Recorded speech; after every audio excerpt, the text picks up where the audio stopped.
3 জানুৱাৰী 2024 নতুন বছৰৰ প্ৰথমটো শনিবাৰ।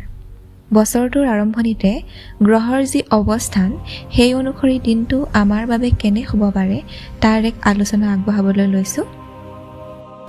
নতুন বছৰৰ প্ৰথম সপ্তাহটো সদায় এক নতুন উদ্যম আৰু আশাৰে ভৰি থাকে।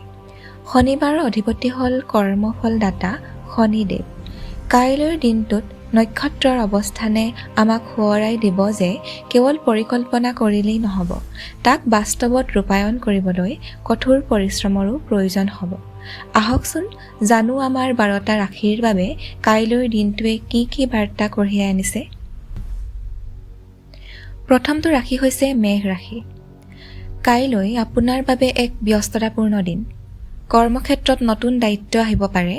আপোনাৰ সাহস আৰু নেতৃত্ব ল'ব পৰা ক্ষমতাই আপোনাক আনতকৈ আগুৱাই লৈ যাব। অৱশ্যে এটা ক্ষেত্ৰত সাৱধানতা অৱলম্বন কৰিব লাগিব। বন্ধুৰ সৈতে কথা পাতোঁতে শব্দৰ ব্যৱহাৰত চকু ৰাখিব। দ্বিতীয়টো ৰাশি হৈছে বৃষ ৰাশি। বৃষ ৰাশিৰ লোকসকলৰ বাবে কাইলৈ দিনটো আৰ্থিকভাৱে লাভজনক। কোনো পুৰণি বিনিয়োগৰ পৰা ভাল ফল পাব পাৰে। ঘৰুৱা পৰিৱেশ শান্তিপূৰ্ণ থাকিব। সাৱধানতা হৈছে এলাহৰ বাবে কোনো গুৰুত্বপূৰ্ণ কাম আধৰুৱা কৰি নাৰাখিব। তৃতীয়টো হৈছে মিথুন ৰাশি। আপোনাৰ বাবে কাইলৈ দিনটো বৌদ্ধিক বিকাশৰ দিন, নতুবা কিবা এটা শিকাৰ সুযোগ পাব পাৰে। সামাজিক কামত ব্যস্ততা বাঢ়িব। সাৱধানতা হৈছে অত্যাধিক চিন্তা কৰি মানসিক চাপ নল'ব। চতুৰ্থতে কৰ্কট ৰাশি। কাইলৈ আপুনি পাৰিবাৰিক দিশত সুখ অনুভৱ কৰিব। পৰিয়ালৰ সদস্যৰ সৈতে সময় কটোৱাৰ বাবে দিনটো বৰ সুন্দৰ। সাৱধানতা হৈছে স্বাস্থ্যৰ প্ৰতি অলপ সচেতন হ'ব, বিশেষকৈ ঠাণ্ডাৰ পৰা সাৱধানে থাকক। চতুৰ্থতে সিংহ ৰাশি। পঞ্চমতে সিংহ ৰাশি। সিংহ ৰাশিৰ লোকসকলৰ বাবে কাইলৈ আত্মবিশ্বাসৰ দিন। আপোনাৰ কামে আনক প্ৰভাৱিত কৰিব। কোনো প্ৰভাৱশালী ব্যক্তিৰ পৰা সহায় পাব পাৰে। সাৱধানতা অহংকাৰৰ পৰা দূৰত থাকক, ই আপোনাৰ সম্পৰ্কত। ষষ্ঠতে কন্যা ৰাশি। কাইলৈ আপুনি যিকোনো কাম অতি নিখুঁতভাৱে কৰিবলৈ সক্ষম হ'ব। চাকৰিয়ালসকলৰ বাবে দিনটো অনুকূল। কোনো নতুন কাম হাতত ল'ব পাৰে। সাৱধানতা খৰচৰ মাত্ৰা। সপ্তমত আছে তুলা ৰাশি। তুলা ৰাশিৰ বাবে কাইলৈ দিনটো বিশৃংখল হ'ব পাৰে। বিচাৰি থকা শান্তি পাবলৈ অলপ কষ্ট কৰিব লাগিব। কলা সংস্কৃতিৰ লগত জড়িতসকলৰ বাবে দিনটো খুব ভাল। সাৱধানতা যাত্ৰা কৰিলে সাৱধান হ'ব। অষ্টমত আছে বৃশ্চিক ৰাশি। কাইলৈ আপোনাৰ ভাগ্যই লগ দিব। অনাদায়ী ধন ঘূৰাই পাব পাৰে। ব্যৱসায়ত নতুন অংশীদাৰিত্বৰ সুযোগ আহিব পাৰে। সাৱধানতা কাৰোবাৰ কথা শুনি আৱেগিক হৈ কোনো সিদ্ধান্ত নল'ব।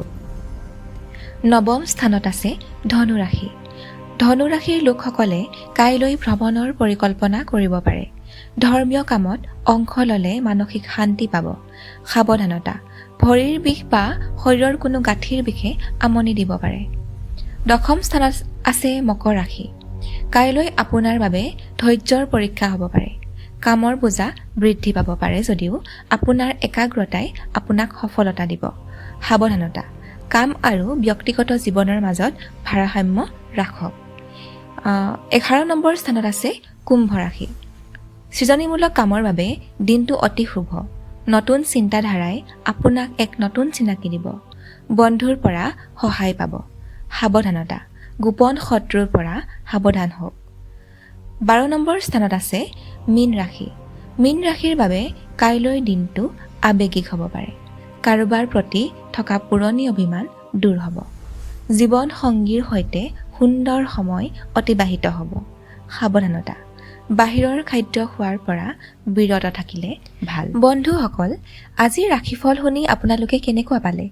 যদি এই ভিডিঅ'টোৱে আপোনাৰ দিনটো পৰিকল্পনা কৰাত সহায় কৰিছে তেন্তে এটা লাইক নিশ্চয় কৰিব। আমাৰ এই যাত্ৰাত আপুনিও অংশীদাৰ হওক। যদি ইউটিউবত চাই আছে তেন্তে আমাৰ চেনেলটো এতিয়াই ছাবস্ক্ৰাইব কৰক আৰু কাষতে থকা বেল আইকনটো টিপিবলৈ নাপাহৰিব। যদি ফেচবুকত চাই আছে তেন্তে আমাৰ পেজটো ফ'ল' কৰি দিয়ক যাতে সদায় এনেকুৱা নতুন নতুন আপডেট পাই থাকে। আপোনাৰ বন্ধু-বান্ধৱী আৰু পৰিয়ালৰ লোকসকলকো দিনটোৰ শুভ কথাসমূহ জানিবলৈ এই ভিডিঅ'টো শ্বেয়াৰ কৰক। আপোনাৰ ৰাশিফল কি তাকো তলত লিখি দিব আৰু আপোনালোক সকলোলৈ কাইলৈৰ দিনটো অতি শুভ আৰু মংগলময় হওক তাকেই কামনা কৰিলোঁ। ধন্যবাদ।